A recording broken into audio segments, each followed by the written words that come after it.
Number 4, Grant Robertson. Tēnā koe, Mr Speaker. My question is to the Prime Minister. When his office had a, quote, quick look at the matters involved, unquote, with regard to the funding of the Mackenzie Sustainable Futures Trust, whom did they speak to and what documents did they look at to arrive at their conclusion that, quote, we did not find anything that raised concerns to us? The Right Honourable Prime Minister. Mr Speaker, between my office and the Minister's office, a review was undertaken of the documents released to the member under the Official Information Act, the funding arrangements and the scope of the work undertaken. From that review, we were satisfied the matter did not warrant further investigation. Grant Robertson. Why did he and his office not consider that the email from Guy Salmon on the 6th of September 2011 was a cause for concern, given that in that email Mr Salmon sought to preempt the outcome of the independent panel's consideration of the Trust's application to the Community Environment Fund, an email which led a ministry official to say the Trust was, quote, pressuring the ministry? The Right Honourable Prime Minister. Mr Speaker, we would reject the assertions that the member's taken. I'd make 2 points. Firstly, the CER funding was actually never used, and I'm advised that around 15 months passed between the Trust initially seeking CEF funding and the final decision being made not to provide it. That might be rushed in the Labor Party's time and thinking, but 15 months is not rushed under this government. Grant Robertson. Supplementary question. Why did he and his office not consider the statement from Guy Salmon in the email of 6th of September 2011 to be a concern when that statement reads, quote, Nick gave me to understand that he was going to establish collaborative processes as a specific priority to be funded in the forthcoming round. However, there was no sign of that in the application form. I worry that Nick is so overloaded that he has not actually been on top of looking after this project. And doesn't that sound like the Trust believe they were being considered differently from other projects? The Right Honourable Prime Minister. It sounds like a couple of things. Firstly, concern that Nick Smith has an awful lot on his plate, which he does because he was a very busy minister at the time. Secondly, a genuine view from the minister that he thought the right way to go was a collaborative approach and that would be appropriate for that mechanism to be set up, that possibly the CER funding was the right way to actually fund that. And I just simply make this point, Mr Speaker, maybe Grant Robertson would like to go and ask Charles Chevelle what Charles Chevelle said at the EDS conference last year. Order. The Grant Robertson. Question.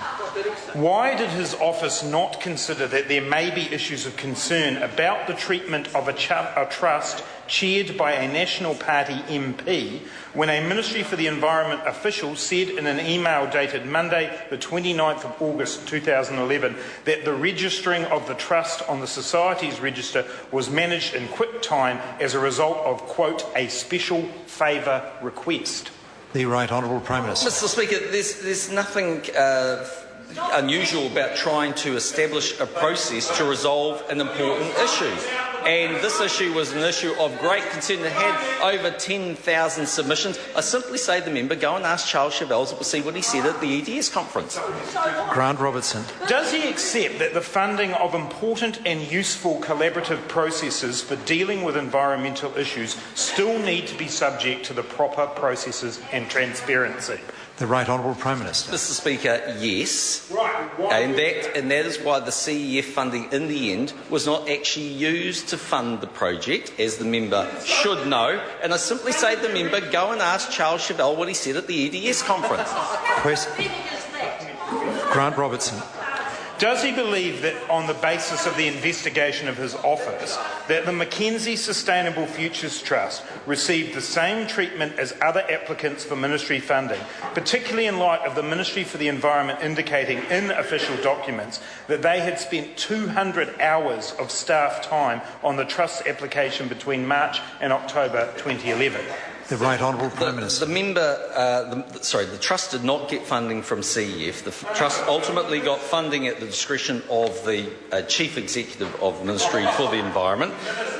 There's No question that the government believed that the collaborative approach was the right way to go. It was estimated to be a tenth of the cost of going through a litigious process. It's also true that the ministry thought a better way to go was through court, and the government thought spending $2.6 million to resolve something that could be approved through a collaborative process was the better way to go. And I simply say to the member, go and ask Charles Chauvel what he said.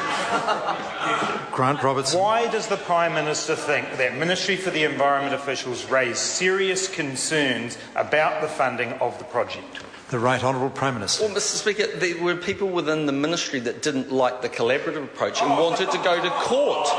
Well, they wanted to go to court, and they're welcome to their view, but we don't listen to every official's view. And last time, I remember, not so long ago, I remember being in this House recalling Helen Clark saying she didn't get any ideas from officials, she got them from The Guardian. I say to the member, go and ask Charles Chauvel what he said at the EDS conference. Point of order, Grant Robertson. Mr Speaker, I seek leave of the House to table three documents. The first of those is an email from a Ministry for the Environment official dated Monday the 29th of August 2011 that says that the Society's register application of the Trust was processed as a result of a special favour request. Leave is sought to table that document. Is there any objection?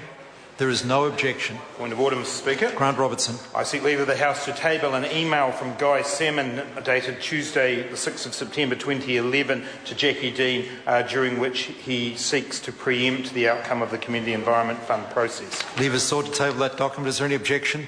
There is no objection. Point of order, Mr Grant Speaker. Robertson. I seek leave of the House to table a timeline developed by the Ministry for the Environment on funding of the Trust, which includes the statement that the fund's management team alone estimates that between March and October 2011 it spent an estimated 200 hours working on funding of the Trust. Leave is sought to table that document. Is there any objection?